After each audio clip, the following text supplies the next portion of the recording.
Halo teman-teman, kenalin nama saya Zelika Filosantri NIM 211009034 Prodi Manajemen Angkatan 2021. Di sini saya akan membahas materi Bahasa Indonesia untuk memenuhi tugas UTS. Dosen pengampu Ibu Heni Mawarni MPD. Bahasa Indonesia lahir pada tanggal 28 Oktober 1928.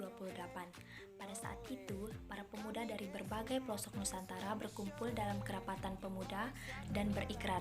1. Bertumpah darah yang satu, tanah Indonesia. 2. Berbangsa yang satu, bangsa Indonesia. Dan 3. Menjunjung bahasa persatuan, bahasa Indonesia. Ikrar pada pemuda ini dikenal dengan nama Sumpah Pemuda. Bahasa Indonesia dinyatakan kedudukannya sebagai bahasa negara pada tanggal 18 Agustus 1945. Karena pada saat itu Undang-Undang Dasar 1945 disahkan sebagai Undang-Undang Dasar Negara Republik Indonesia. Dalam Undang-Undang Dasar 1945 disebutkan bahwa bahasa negara ialah bahasa Indonesia.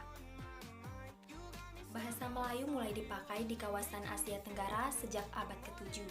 Bukti yang menyatakan itu ialah ditemukannya prasasti di Kedukan Bukit tahun 683 Masehi di Palembang, Talang Tuo tahun 684 Masehi di Palembang, Kota Kapur tahun 686 Masehi di Bangka Barat, dan Karangbrahi tahun 688 Masehi di Jambi.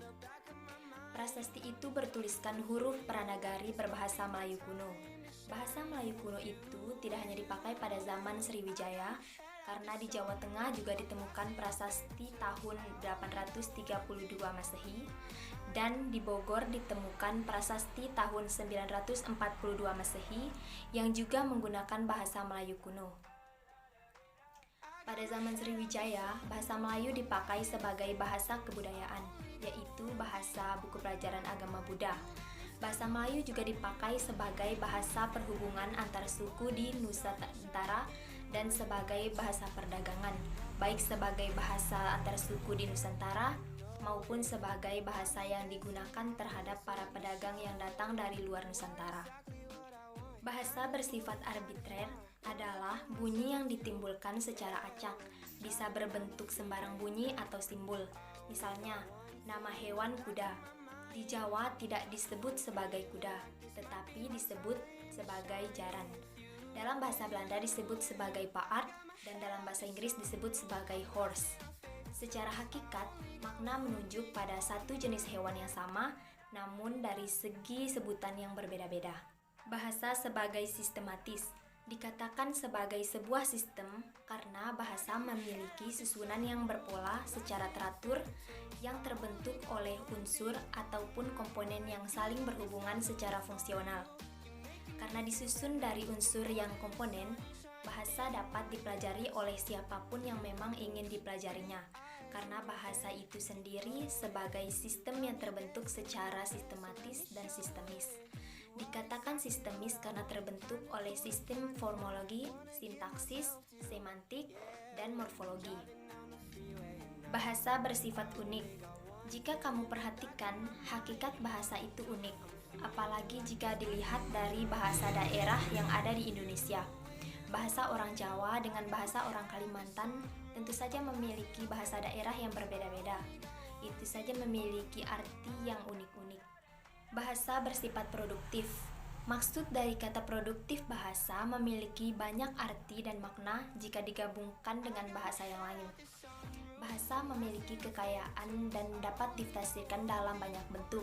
Demi menghasilkan bahasa yang produktif, dibutuhkan seni menulis, seni mengembangkan, dan mengutarakan imajinasi. Selain produktif, hakikat bahasa bersifat universal. Jadi, bahasa yang bersifat universal adalah bahasa yang dapat dipahami oleh daerah lain. Oh iya, meskipun setiap daerah memiliki bahasa masing-masing, bahasa daerah tentu bersifat universal. Bahasa Indonesia dalam kedudukannya sebagai bahasa nasional. Fungsi bahasa Indonesia adalah sebagai lambang kebanggaan, kebangsaan, identitas nasional, alat perhubungan antar warga, antar daerah, dan antar budaya. serta alat pemersatu suku, budaya, dan bahasa di Nusantara. Kutipan adalah kalimat atau paragraf yang bukan berasal dari ide atau tulisan dari penulis, melainkan meminjam kalimat atau pendapat, ide, gagasan orang lain yang diambil dari sumber tertentu. Berdasarkan cara mengutipnya, kutipan dibedakan menjadi dua jenis. Yang pertama, kutipan langsung.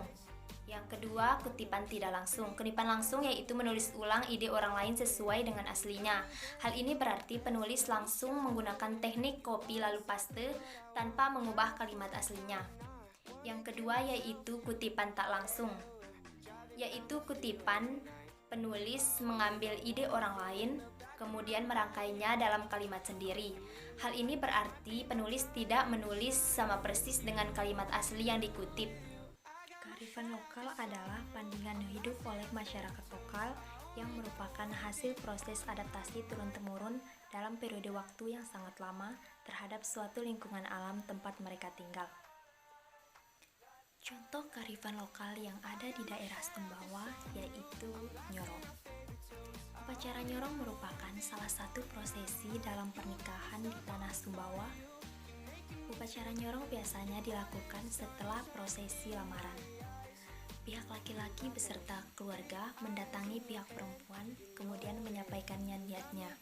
Setelah itu diteruskan dengan acara memutuskan. Acara nyorong adalah mengantarkan seserahan berupa barang-barang yang sudah disepakati pihak laki-laki kepada pihak perempuan. Barang-barang itu semua kelengkapan untuk acara pernikahan, baik untuk acara nikah ataupun acara resepsi atau basai. Barang-barang tersebut berupa bahan pokok makanan, perlengkapan jajan, pakaian, ternak, dan lain-lain. Selain itu, barang-barang yang dibawa merupakan kelengkapan pengantin setelah berumah tangga seperti lemari, kasur, dan lain-lain. Nyorong biasanya diiringi dengan alat musik tradisional Sumbawa. Ketika pihak laki-laki tiba di pihak perempuan, biasanya ditahan dulu sebelum masuk.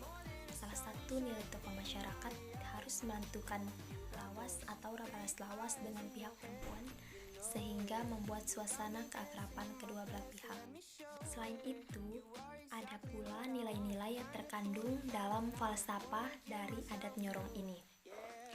Pihak laki-laki biasanya melengkapi rombongan mereka dengan beberapa batang tebu yang melambangkan keperkasaan seorang laki-laki.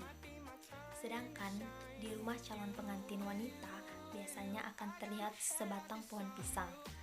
Hal tersebut sesuai dengan simbol sebuah nasihat lawas Sumbawa yakni marapun tiga ma untung din kuning nu tenri kutana mate bakolar kilulu. Dari sebatang pohon pisang tersebut diharapkan kedua mempelai mampu meneladaninya dalam membangun rumah tangga yang sakinah. Karena pisang walaupun daunnya menguning tetap menetap pada pohonnya, tak tersentuh tanah sampai mati pun tetap bersama.